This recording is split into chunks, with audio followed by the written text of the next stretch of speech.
When my daughter shouted, "You will either serve my husband or get out of my house," I did not respond in anger. Instead, I smiled, took my suitcase and left, leaving behind the house I had paid for with my life. She was waiting for me to break down, as usual, but this time everything was different. A week later, I had 22 missed calls, and that was far from the end of my plan. They will regret their words and their actions. Before we continue, please subscribe to the channel and let us know where you are listening in the comments. My keys were still warm in my palm when I pushed through the front door, grocery bags cutting into my wrists. The Saturday afternoon light filtered through the living room curtains, casting everything in that soft spring glow that usually made me smile. Not today. Harry was sprawled in my leather recliner, Martha's last gift to me before the cancer took her. His stockinged feet were propped up, a half-empty beer bottle dangling from his fingers. The remote control rested on his belly, like he owned the place, which I suppose he thought he did. Old man, he didn't even look up from the basketball game. Grab me another beer from the fridge while you're up. I set the grocery bags down slowly, feeling the weight of the milk cartons and bread loaves. The plastic handles had left red marks across my palms. "Excuse me?" "You heard me." Harry's eyes stayed fixed on the television screen. "Corona, not that cheap stuff you drink." Something cold settled in my chest. I'd bought those Coronas specifically for him. Spent my Social Security money on beer I'd never touch. "Harry?" I just walked in. "I need to put these groceries away." Now he looked at me. His face carried that familiar expression, the one that said I was being unreasonable. Difficult. "What's the big deal? You're already standing. I'm comfortable." "The big deal is that this is my house." Harry's feet hit the floor with a thud. He stood slowly, using his height advantage like a weapon. At 30, he was bigger than me, broader, but I'd been dealing with difficult people long before he was born. "Your house? Funny, because your daughter and I live here. We pay the bills. With my money." "Details." He stepped closer, beer still in hand. "Look, Clark, we can do this the easy way or the hard way. You want to keep living here peacefully? You play ball. Simple as that." The kitchen door swung open. Tiffany appeared, her blonde hair pulled back in a messy ponytail, dish towel in her hands. She took in the scene. Harry standing over me, the tension thick enough to choke on. "What's going on?" Her voice carried that warning tone I remembered from her teenage years. "Your father's being difficult," Harry said without taking his eyes off me. "I asked him to get me a beer, and he's making it into some kind of federal case." Tiffany looked at me with disappointment, like I was a child acting out. "Dad, just get him the beer. It's not worth fighting over." But Harry wasn't done. He moved closer, close enough that I could smell the alcohol on his breath. "See, Clark, here's how it's going to work. You live in our house. You contribute. That means when I ask you to do something, you do it. No questions, no attitude." "Our house?" I kept my voice level, even though my heart was hammering. "That's right." Tiffany stepped beside her husband, presenting a united front. "Dad, you need to decide, right now. Either you help Harry and do what he asks, or you can pack your things and leave." The words hung in the air like smoke. I looked at my daughter, searching for any hint of the little girl who used to climb into my lap during thunderstorms. She stared back with Harry's same entitled expression. "All right," I said quietly. Harry smirked, thinking he'd won. "Good. Now, about that beer." "I'll pack." The smirk died on his face. Tiffany's mouth fell open slightly, like she'd expected me to crumble, to apologize and shuffle to the kitchen like a beaten dog. I turned toward the hallway, leaving the grocery bags where they sat. Behind me, I heard Harry's sharp intake of breath. Tiffany's whispered, "Dad, wait." But I was already walking toward my bedroom, my footsteps steady on the hardwood floor. Martha and I had refinished together 20 years ago. The suitcase came down from the closet shelf with a soft thump. I'd bought it for our honeymoon to Yellowstone, back when Martha was still alive and the future stretched ahead like an open road. Now it gaped empty on the bed, waiting to swallow what remained of my life in this house. I packed methodically. Underwear, socks, 3 changes of clothes. Not everything, just enough. From the living room came the low murmur of urgent whispers, Harry's voice rising occasionally above Tiffany's softer tones. They were figuring out what to do, how to handle the old man's unexpected rebellion. My hands moved without conscious thought, folding shirts and rolling ties. The photo of Martha went into the side pocket, wrapped in tissue paper. My medications. Reading glasses, the small leather journal where I tracked expenses. When I wheeled the suitcase down the hallway, they stopped talking. Harry had returned to his chair, but his posture was different now. Alert, watchful. Tiffany stood by the kitchen doorway, arms crossed, trying to look stern but failing to hide her uncertainty. Neither of them said goodbye. The car started on the first try, my old Buick reliable as always. I backed out of the driveway without looking at the house, without seeing if they were watching from the window. The 30-minute drive to Pine Lodge gave me time to think. The memories came in waves as I drove through downtown Kalispell. Tiffany's college tuition, $40,000 a year for that fancy private school she'd insisted on. I'd worked overtime at the bank for 4 straight years, taking on extra clients, staying late to review loan applications. My hands cramped just remembering all those forms. Her wedding had cost $25,000. Harry's family couldn't afford their half, so I'd covered it quietly, not wanting to embarrass anyone. The reception hall, the flowers, her dress, everything had to be perfect for my little girl's special day. Then came the house. $80,000 from my retirement savings for their down payment, because young couples needed help getting started. That's what fathers did, I told myself. That's what Martha would have wanted. The monthly payments followed like clockwork. $1,200 for their mortgage, $300 for utilities, $500 for groceries when money got tight. My Social Security check disappeared into their lives piece by piece, and I'd convinced myself it was love. Pine Lodge Motel sat on the outskirts of town, a low building with faded paint and a neon sign that flickered intermittently. The room was small but clean. A bed, a chair, a tiny table by the window. I set my suitcase on the luggage rack and sat heavily on the mattress edge. The silence was different here. Not the comfortable quiet of my own home, but the hollow emptiness of a temporary space. I pulled out my phone and scrolled through the contacts. Bank numbers, insurance companies, credit card services. Numbers I knew by heart from 30 years in finance. Tomorrow was Sunday, but some things could still be done. Some calls could still be made. I opened my laptop on the small table and logged into my online banking.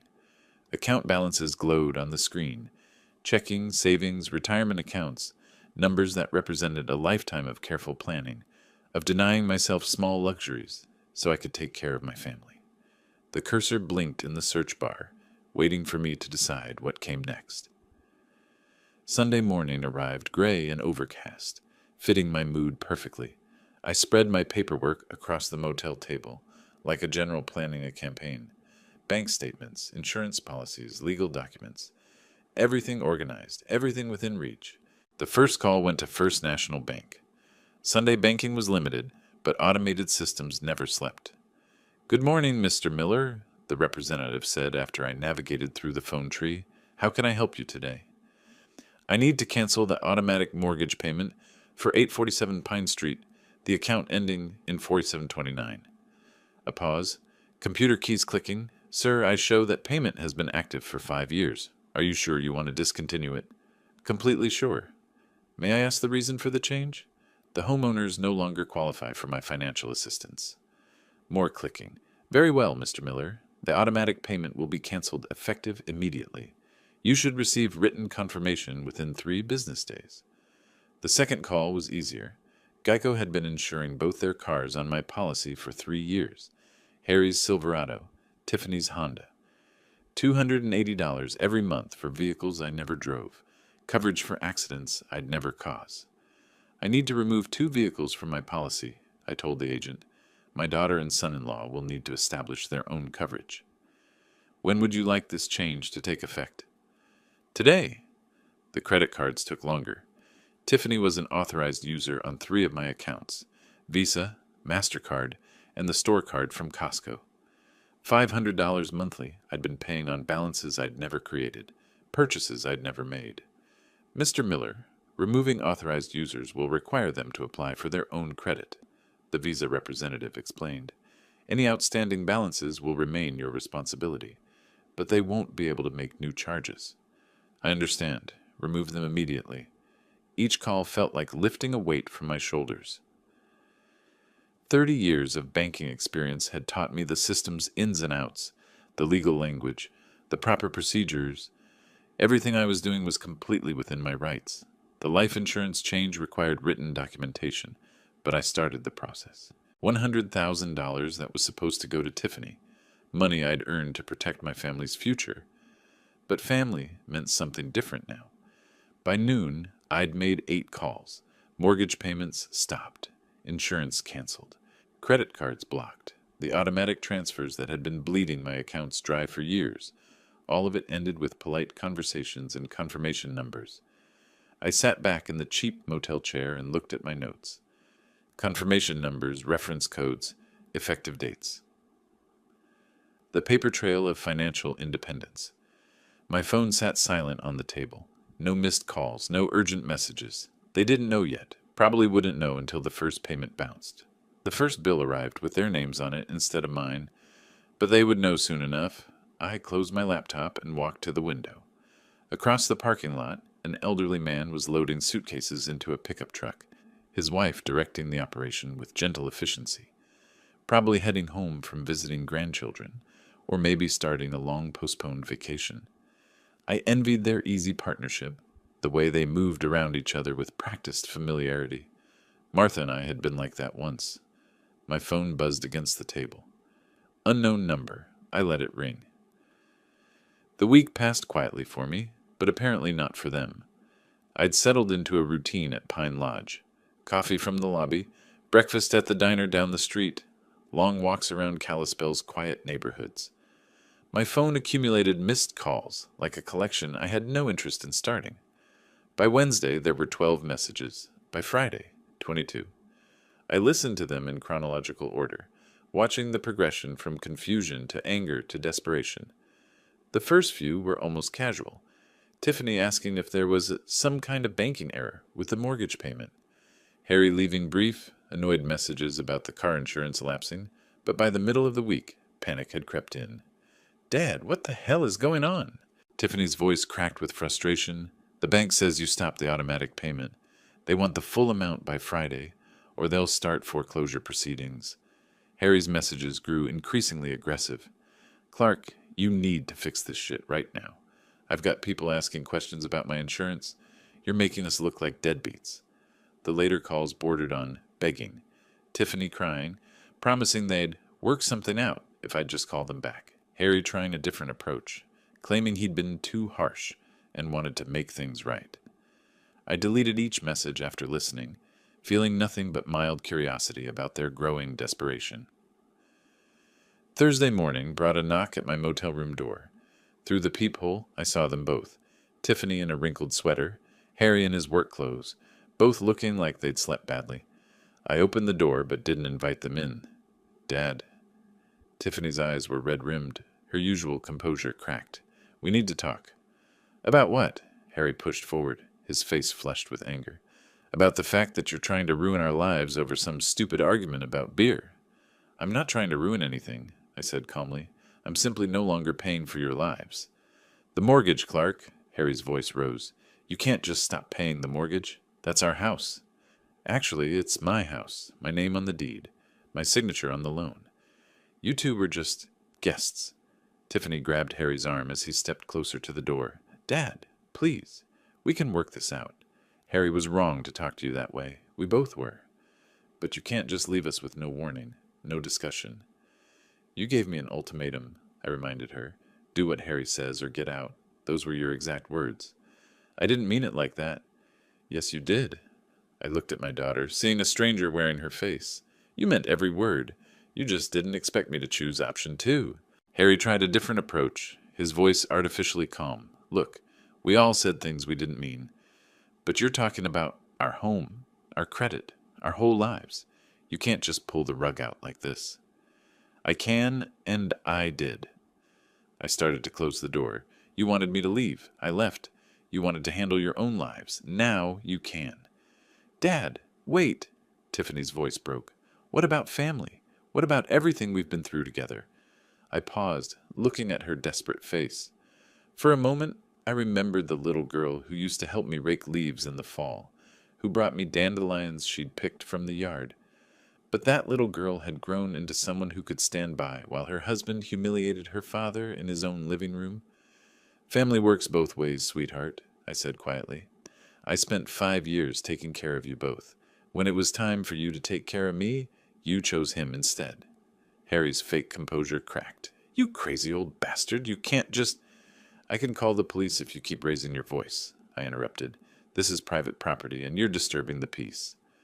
They stared at me, probably seeing me clearly for the first time in years. Not the soft-hearted father and grandfather-to-be, not the convenient bank account with legs, just a man who'd finally learned to say no. Harry grabbed Tiffany's elbow. Come on, we'll figure this out ourselves. They walked back to their car, Harry's swagger replaced by worried hunching, Tiffany looking back over her shoulder like she was seeing a stranger. I watched them drive away, then closed the door and returned to my laptop. There were still calls to make, still accounts to close. The work of dismantling a relationship was far from finished. I needed coffee and a chance to think clearly. The diner on Main Street had always been my refuge when Martha was alive. She'd meet me there after her doctor appointments, and we'd split a piece of apple pie while discussing nothing important. Tuesday morning found me walking the familiar 3 blocks, my breath visible in the crisp mountain air. The routine felt grounding after yesterday's confrontation.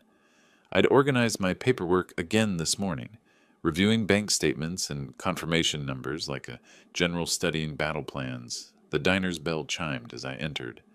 Coffee steam and bacon grease created that comfortable fog of normalcy I craved. I'd barely settled into my usual corner booth when a familiar voice called out, Clark Miller. Well, I'll be damned. Bob Harrison rose from a table near the window, newspaper folded under his arm. We'd worked together at First National for 15 years before his transfer to the main branch. Bob had handled commercial loans while I managed personal accounts, but we'd shared enough coffee breaks to consider ourselves friends. Bob, I stood to shake his hand. Good to see you. Mind if I join you? Haven't seen you since Martha's service. He slid into the opposite seat without waiting for an answer. Heard you moved out to Pine Lodge. Everything all right? The waitress appeared with coffee before I could answer. I used the interruption to consider how much to share. Bob was trustworthy, but he was also a banker with professional obligations. Family situation, I said finally, needed some space to think things through. Bob nodded slowly, studying my face. That son-in-law of yours tried to pull a fast one on us a few months back. My coffee cup stopped, halfway to my lips. What kind of fast one? Wanted a home equity loan on your house, $50,000. Bob's expression darkened. Claimed it was his property, brought in documentation and everything. The diner's ambient noise seemed to fade. My house? He said he owned my house? That's right. Had some paperwork that looked official at first glance, but when we ran the title search... Bob shook his head. Everything came back to you, of course. Clean title, no co-signers, nothing that would give him any claim to the property. I set my cup down carefully, processing this information. When exactly did this happen? December, maybe January. I handled the application personally because of the amount involved. Bob leaned forward, lowering his voice. Clark, he wasn't just mistaken about ownership. This was deliberate fraud. The documents he brought in were forged. The implications hit me like cold water. 3 months ago, Harry had been planning to steal from me. This wasn't desperation born from our current crisis. This was premeditated deception. Did you report it? We rejected the application and flagged his information in our system. Technically, since no money changed hands, it's a gray area, legally. But I kept copies of everything. Bob studied my expression. You really didn't know about this? I shook my head, thinking about all those monthly payments I'd been making, all the dinners where Harry had complained about money troubles while planning to rob me behind my back. What was he going to use the money for? Bob glanced around the diner, then leaned closer. According to his application, home improvements. But word around town is Harry's got gambling debts, pretty substantial ones. How substantial? Jim Morrison might know more. You remember Detective Morrison? He mentioned something about Harry being a regular at Glacier Peaks Casino. I did remember Jim Morrison. We'd served on the church building committee together, and his daughter had been in Tiffany's graduating class. If Jim had information about Harry's gambling, it was probably accurate. Bob, I appreciate you telling me this. I pulled out my wallet to pay for coffee I'd barely touched. Clark, be careful. A man who'd forge documents to steal from family might do other desperate things when he's cornered. I walked back to Pine Lodge with my mind racing. Harry's beer demand and disrespect suddenly made more sense. He'd already seen me as a mark, a convenient source of cash for his gambling habit. The ultimatum wasn't about establishing dominance. It was about maintaining access to money he believed he was entitled to steal. Back in my motel room, I opened my laptop and created a new document titled Harry Thompson Evidence. Bob's revelation was just the beginning. If Harry had been lying about this, what else had he been hiding? The courthouse closed at 5 p.m. I had 1 hour to file the paperwork that would change everything. After lunch, I'd driven straight from the diner to the Flathead County Courthouse, an imposing brick building that had intimidated me as a young man but now seemed like an ally. The clerk's office was on the second floor, staffed by a middle-aged woman who processed my eviction notice with professional efficiency. "Mr. Miller, you understand this is your daughter's residence?" She reviewed the property deed I'd provided, comparing it to the eviction documents. "It's my property. The residents have violated the terms of their occupancy." "What terms would those be?" I'd prepared for this question. "Verbal agreement requiring mutual respect and contribution to household expenses." "Both conditions have been breached." She stamped the papers with practiced authority. 30-day notice period begins today. If they contest, we'll schedule a hearing. Otherwise, the sheriff will serve final papers after the deadline. "How long before they receive this?" "Sheriff's Department handles service of process, usually within 48 hours. I thanked her and collected my copies, feeling the weight of legal authority behind my actions. No more financial manipulation or emotional blackmail. Everything was going through proper channels. Now, my next stop was the police station. Detective Jim Morrison's office was tucked in the back corner of the building, a cramped space dominated by filing cabinets and coffee-stained paperwork. Jim had aged since I'd last seen him. More gray hair, deeper lines around his eyes, but his handshake was still firm. "Clark, what brings you to my corner of the world?" "Information gathering. Bob Harrison mentioned you might know something about Harry Thompson's gambling activities." Jim's expression shifted to professional interest. "Your son-in-law? What's the context here?" I explained the situation briefly. The ultimatum, my departure, the discovery of Harry's attempted loan fraud. Jim listened without interrupting, occasionally making notes. "Harry's definitely known at Glacier Peaks," Jim said when I finished. "Regular player, usually at the poker tables. Staff mentioned he's been more frequent lately, playing higher stakes." "Any idea how much he owes?" "Different creditors, different amounts. We've had calls about collection issues. Nothing criminal yet, but heading that direction. I'd estimate 18 to 20,000 total." The number staggered me. Harry had been living in my house, eating my food, demanding my respect, while secretly burning through enough money to buy a decent car. Who are these creditors? Mix of legitimate lenders and less savory characters. The legitimate ones are getting impatient. The others, Jim shrugged. Let's just say they don't usually involve law enforcement in their collection methods. What's the timeline looking like? He's been stalling for about 6 weeks. Most creditors will give someone 3 months before escalating. Harry's running out of road. I left the police station with a clearer picture of my son-in-law's situation. The gambling explained his desperation, his attempt to fraudulently mortgage my house, and his increasing aggression toward me. I wasn't just a convenient funding source. I was his only hope of avoiding serious consequences. That evening, I sat in my motel room reviewing the day's progress. Legal eviction notice filed and ready for service. Confirmation of Harry's gambling debts and fraudulent activities. A growing network of professional allies who understood the real situation. I opened my laptop and updated my evidence file, adding Jim Morrison's information to Bob Harrison's revelations. Pattern recognition had been a crucial skill in banking, and the patterns here were becoming crystal clear. Harry wasn't just disrespectful or entitled. He was desperate, dishonest, and dangerous. The more pressure he felt, the more reckless he would become. I needed to be ready for whatever came next. Tomorrow, I would start making strategic phone calls to Harry's creditors. Not to pay his debts, Those consequences were his to face, but to ensure they knew his true financial situation, including the fact that he had no legal claim to my property. The truth was always the best weapon. Word travels fast in a town like Kalispell. By Friday, I realized it was time to control the narrative.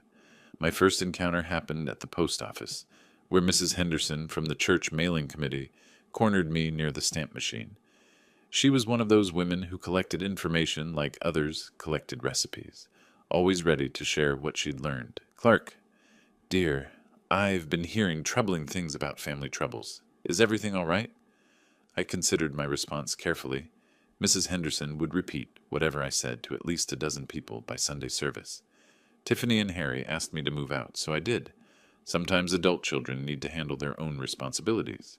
Her eyebrows rose. "They asked you to leave your own house?" It seemed like the best solution for everyone involved. "But didn't you pay for their wedding and help them with the down payment?"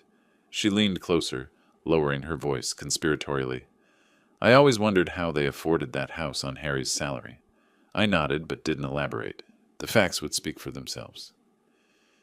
My next stop was Miller's Hardware, where I'd worked part-time after retiring from the bank. Tom Kowalski, the owner, looked up from his inventory sheets with genuine concern. "Clark, heard you're staying out at Pine Lodge. What's going on?" 3 other employees gathered around as I explained the situation. Their reactions were immediate and unanimous. Shock that Harry had treated me so disrespectfully. Anger that I'd been supporting them financially for years without recognition. "You paid for their college tuition?" Dave, the assistant manager, shook his head in disbelief. "Harry told everyone his family was well off. Said they were helping you with mortgage payments." "Harry said a lot of things that weren't true," I replied calmly. Tom's expression darkened. "That explains why he always seemed to have money but never worked overtime. We offered him extra shifts plenty of times, but he always had other commitments." "Those commitments were probably at the casino," muttered Sarah from the paint counter. By the time I left the hardware store, I knew the real story would be all over town within hours. Kalispell's small-town network was more efficient than any advertising campaign. My third stop was St. Mark's Lutheran Church, where Pastor Williams was preparing for the weekend services. He invited me into his office, offering coffee and a chair that had comforted many troubled parishioners over the years. "Clark, several people have mentioned they're concerned about you. Can you help me understand what's happening?" I appreciated Pastor Williams' direct approach. He wasn't fishing for gossip. He was trying to help a member of his congregation. "Pastor, I've been financially supporting my daughter and son-in-law for 5 years. Last weekend they made it clear that my presence in the house was conditional on my following Harry's orders. I chose to leave, rather than accept that arrangement. That must have been incredibly painful." "It was clarifying," I said honestly. "I love my daughter, but I won't be treated like a servant in my own home." Pastor Williams nodded thoughtfully. "Sometimes loving someone means allowing them to face the consequences of their choices. It sounds like you've been protecting them from those consequences for a long time." "Too long, I think." During my walk back to the motel, I stopped at Annie's coffee shop for an afternoon cup.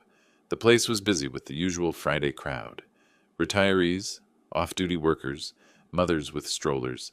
I found a small table in the corner and listened to the conversations flowing around me. Heard Harry owes money all over town. "Clark Miller's been paying their bills for years." Always seemed odd how they lived so well on his salary. The information was spreading exactly as I'd expected. Small towns were like organisms. They processed information quickly and efficiently, separating truth from fiction through collective wisdom. My phone rang as I was leaving the coffee shop. Mrs. Patterson, my next-door neighbor for 20 years. "Clark, I hope you don't mind me calling. I wanted you to know there's been a lot of shouting at the house lately. Mostly Harry, but Tiffany too. Yesterday the police drove by twice. Thank you for letting me know, Mrs. Patterson. I appreciate you keeping an eye on things. Are you safe where you're staying? Do you need anything?"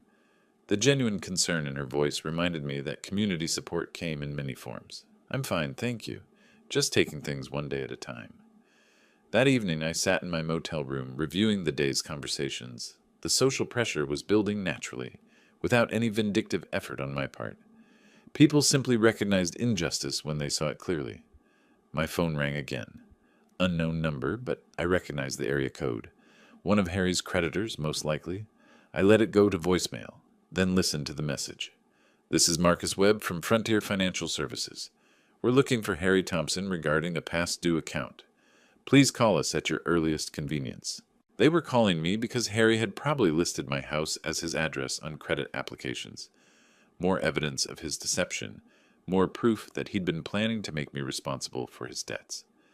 I deleted the message and opened my laptop. Time to update my evidence file with today's discoveries. I should have expected them to fight back. Harry never was one to go down quietly. Saturday morning started peacefully enough. I was reviewing bank statements over coffee when my phone began ringing. First Tom from the hardware store, then Mrs. Henderson, then Pastor Williams. Each call brought the same disturbing news. Harry was making rounds through town, spreading an alternative version of events. "Clark, I think you need to know what he's saying." Tom's voice carried barely controlled anger. "He came in here about an hour ago, loud as you please, telling everyone you abandoned them without warning. Claims you promised to always take care of them, then changed your mind out of spite." "What exactly did he say?" "That you're having some kind of mental breakdown. Said you threw them out because Tiffany wouldn't let you control every decision in their lives." Tom paused. "He's also claiming there's a family medical emergency that requires money, and you're refusing to help." I thanked Tom and hung up, my mind already working through the implications. Harry was desperate enough to launch a public relations campaign, which meant the pressure from his creditors was intensifying. The next call confirmed my suspicions. "Mr. Miller, this is Detective Morrison. I wanted to give you a heads up. Harry Thompson was here this morning filing a complaint about elder abuse. Claims you're being manipulated by someone at the bank to make bad financial decisions." "Elder abuse? Complete nonsense, of course. But he's trying to create an official record of your supposed mental incompetence. I told him we'd need medical documentation and witness statements, which he obviously can't provide. 20 minutes later, my phone rang again. Tiffany's number. "Dad, please pick up. I know you're angry, but there are things you don't understand." Her voice was thick with tears. "I'm pregnant, Dad. The stress from all this is making me sick. The doctor says if things don't calm down, I could lose the baby." I felt a familiar twist in my stomach, the same protective instinct that had made me vulnerable to their manipulation for years. But something in her tone seemed rehearsed, desperate in a calculated way. "Congratulations on the pregnancy, sweetheart. When did you find out?" "Last week, right before everything fell apart." Her voice broke convincingly. "Dad, I can't lose my baby because of money problems?" "You always said family comes first." "Family does come first. That's why I spent $60,000 on your education and $25,000 on your wedding." "But what about now? What about your grandchild?" The question hung in the air. If she was really pregnant, if there was really a medical crisis, then my actions could have unintended consequences. But the timing seemed too convenient, the emotional manipulation too practiced. "Tiffany, have you seen a doctor about these pregnancy complications?" A pause. "I have an appointment next week." "Which doctor?" "Dr. Richards at the women's clinic." I knew Dr. Richards. Martha had seen her for years. "I'll call her office to see how I can help with medical expenses." "Dad, you don't need to call. If there's a genuine medical emergency involving my grandchild, I want to help. Dr. Richards will know the best way to handle things." Tiffany's voice became sharp. "You can't just call my doctor. That's private information. You're right. You can have her call me directly to discuss payment options." The call ended abruptly. An hour later, I was walking downtown when I encountered Harry outside the First National Bank. He was talking loudly to anyone who would listen, his voice carrying that aggressive edge I'd learned to recognize. "He's lost his mind," Harry was saying to a small crowd of customers. "Senile old man thinks everyone's trying to steal from him. Kicked his own pregnant daughter out of the house over nothing." I approached calmly, and the crowd noticed me before Harry did. Faces turned in my direction, expressions shifting as they recognized the subject of Harry's rant. Harry spun around, his face flushing red. "There he is, the man who abandoned his own family." "Hello, Harry." I kept my voice level. "How's the gambling debt situation working out?" The accusation hit him like a physical blow. Several people in the crowd murmured among themselves, pieces of a puzzle clicking into place. "You're crazy," Harry sputtered. "I don't know what you're talking about." $18,000, according to Detective Morrison. Glacier Peaks Casino. mostly poker tables. I looked at the gathering crowd. Amazing how much money someone can lose when they're not paying their own living expenses. Harry's face went from red to purple. He stepped closer, using his height advantage like a weapon. You senile old bastard, you can't just... I can document every dollar I've spent supporting you for 5 years, I interrupted. Can you document where your paychecks went? The crowd was listening intently now. Processing this new information, Harry realized he'd lost control of the narrative.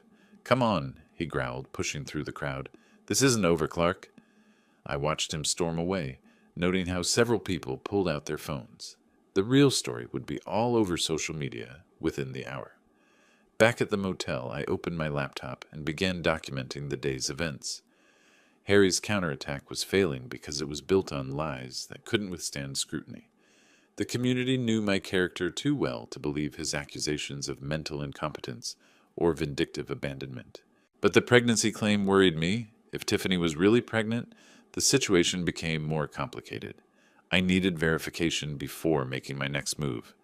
I picked up my phone and dialed Dr. Richards's office. If there was a real medical emergency, I would help, but I wouldn't be manipulated by fabricated crises. Harry's public threats had crossed a line.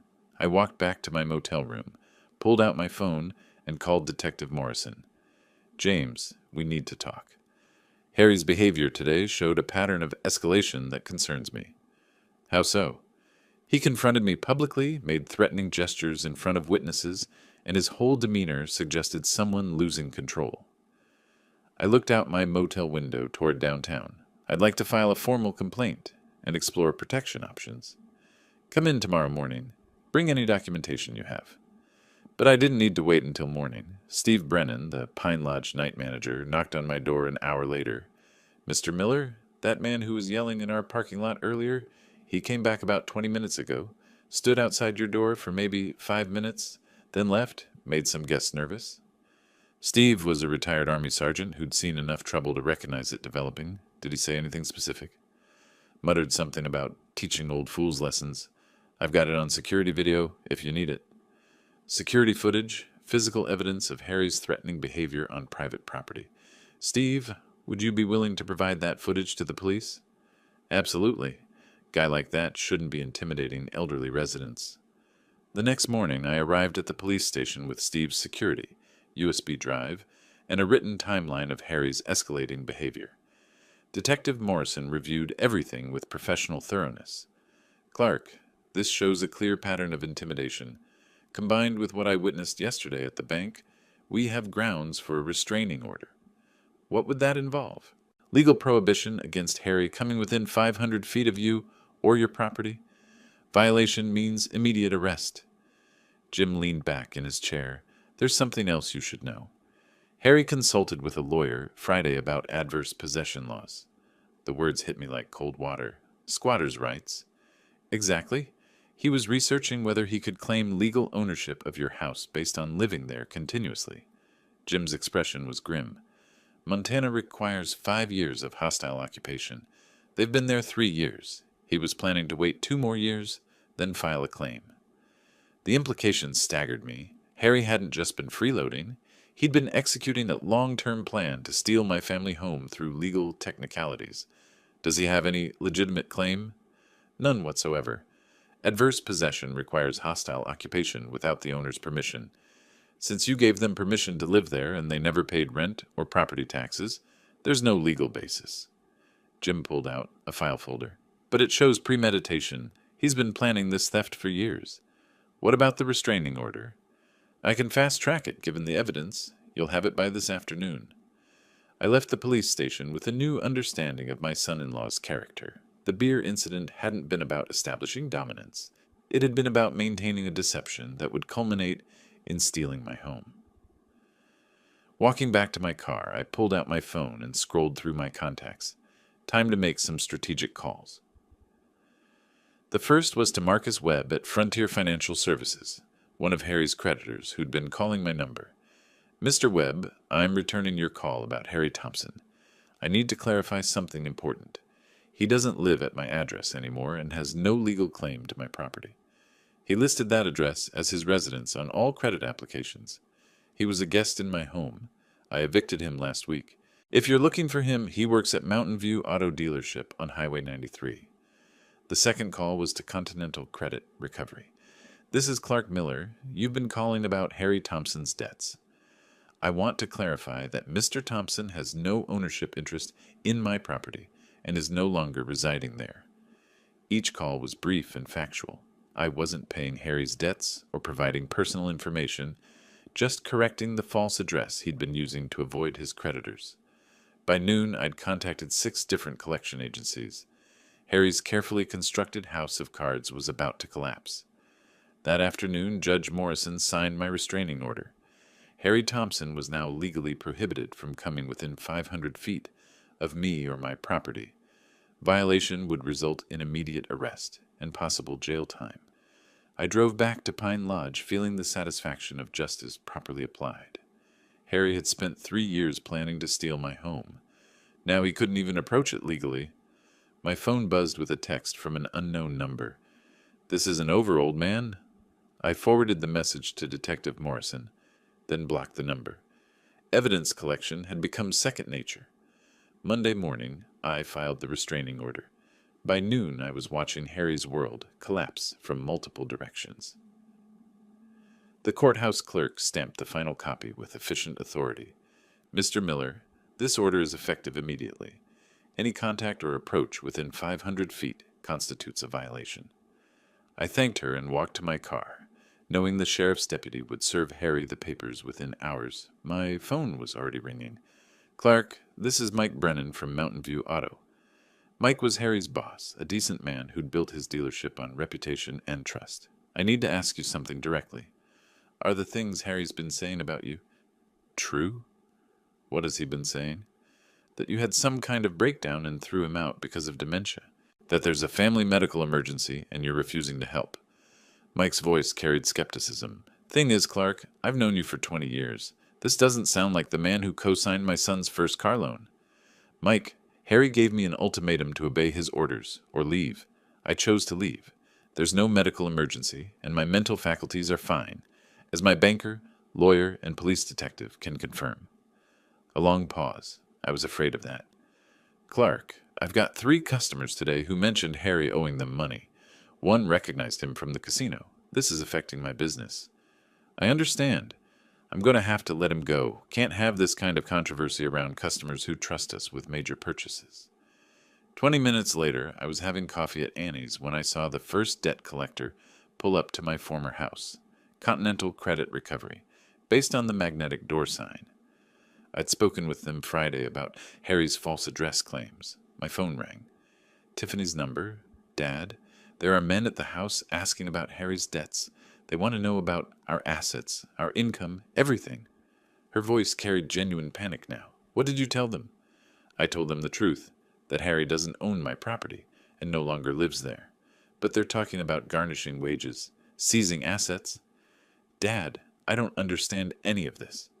"Sweetheart, that's what happens when someone borrows money they can't repay. Those are consequences Harry created, not me." "He owes $18,000? How is that possible?" So she really hadn't known the full extent. Gambling debts? Glacier Peaks Casino, according to Detective Morrison. Silence on the line, then quietly, "He told me he was working overtime those nights." "I'm sorry you're learning this way, Tiffany." And the sheriff's deputy was here too. Served Harry some kind of legal papers. He's been ranting and throwing things ever since. The restraining order. Harry was probably just realizing that his options had evaporated completely. "Dad, he's talking about leaving town. Says there's nothing left here for him." Her voice cracked. "What am I supposed to do?" "Make decisions based on who Harry really is, not who you hoped he was." That evening I parked across the street from my former house and watched the chaos unfold. 3 different creditor vehicles had visited during the day. Mrs. Patterson next door waved at me sadly. She'd been watching the situation develop with the concern of a longtime neighbor. Through the living room window, I could see Harry and Tiffany arguing. His gestures were aggressive, desperate. Hers looked defensive, frightened. The fairy tale marriage built on my financial foundation was crumbling as reality intruded. My phone buzzed, a text from Steve at Pine Lodge. That guy tried to get in the building again, told him about the restraining order. He left, but he was really angry. I forwarded the message to Detective Morrison. Harry was violating the restraining order within hours of being served. His desperation was making him reckless, which made him dangerous, but it also made him predictable. A desperate man with gambling debts, no job, and legal troubles had limited options. He could face his responsibilities like an adult, or he could run. Given what I'd learned about Harry's character, running seemed most likely. I drove back to Pine Lodge considering the implications. If Harry fled town to escape his creditors, what would happen to Tiffany? Would she go with him, choosing loyalty to a man who deceived her for years? Or would she finally see him clearly and make a different choice? Either way, the consequences were theirs to face. I'd spent 5 years protecting them from reality. That protection had ended the day they asked me to choose between my dignity and their demands. I'd chosen dignity. Now they could choose their own path forward. 2 days of watching their desperation was enough. I called Tiffany Wednesday morning and told her to meet me at the diner. Just her. I can't leave Harry alone right now, Dad. He's really struggling with everything that's happening. Then we have nothing to discuss. The restraining order means I can't be around him anyway. A long pause. Where do you want to meet? Main Street Diner, 2 o'clock, back corner. Booth where we can talk privately. I arrived early and chose the booth facing away from the street. I wanted this conversation to focus on words, not worried glances at passing cars. When Tiffany arrived, she looked older than her 28 years. Stress lines around her eyes, nervous fidgeting with her purse strap, she slid into the opposite seat and immediately started talking. Dad, I know you're angry, but Harry's lost his job, and these debt collectors won't leave us alone.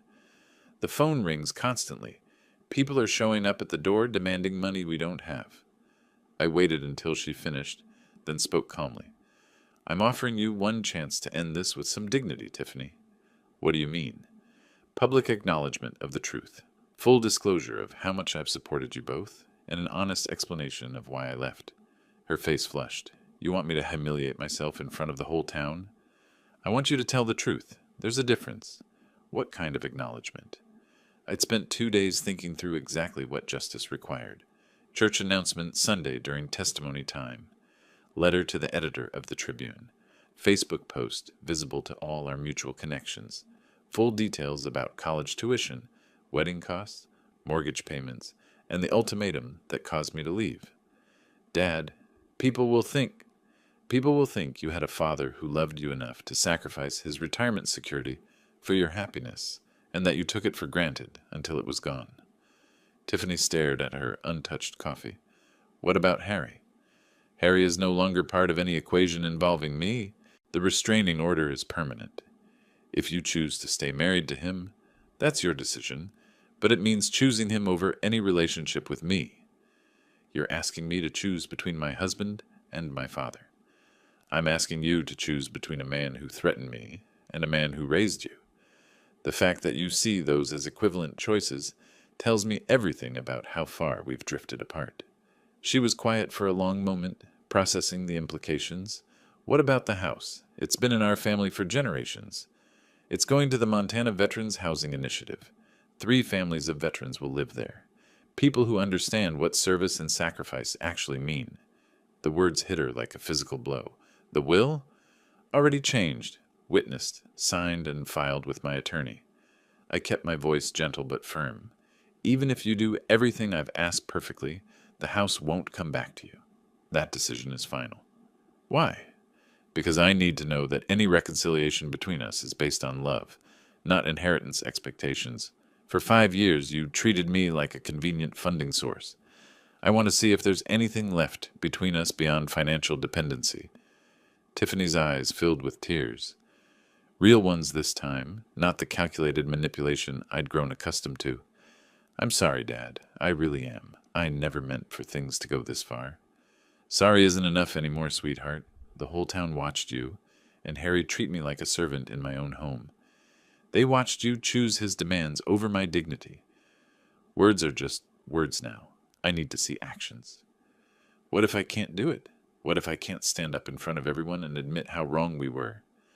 then you'll live with the consequences of that choice. Harry will probably leave town to escape his creditors. Men like him always run when things get difficult. You can go with him and start over somewhere else, or you can stay here and try to rebuild your life with honesty. And if I do what you're asking, then maybe over time we can build a real relationship, not based on money or guilt or obligation, but on mutual respect between two adults. Tiffany wiped her eyes with a napkin. How long do I have to decide? Sunday morning. Church starts at 10. If you're not there to tell the truth, I'll know you've made your choice. She stood slowly, looking older and more fragile than when she'd arrived. Dad, do you think you could ever forgive me? I looked at my daughter, really looked at her, and saw glimpses of the little girl who used to braid dandelions into crowns and demand bedtime stories about brave princesses. Forgiveness and trust are different things, Tiffany. I forgave you the day I decided to leave rather than fight, but trust has to be earned back, one honest action at a time. She nodded and walked toward the door, shoulders bent under the weight of a decision that would determine the rest of her life. I remained in the booth, watching her drive away. Sunday was 4 days away. By then, I would know whether my daughter had the courage to choose truth over comfort, responsibility over loyalty to someone who had never deserved it. Sunday morning arrived clear and cold. I walked into St. Mark's, wondering if Tiffany would find the courage to tell the truth. The sanctuary was fuller than usual. Word had gotten around about some kind of family announcement. I took my regular pew 3 rows from the front and waited. Pastor Williams began the service with familiar hymns and readings, but I could feel the congregation's anticipative energy. When testimony time came, Tiffany stood from the back row. She looked small walking down the center aisle, but her steps were steady. At the podium, she gripped the edges and looked out at faces she'd known her entire life. I need to tell you all something important about my father.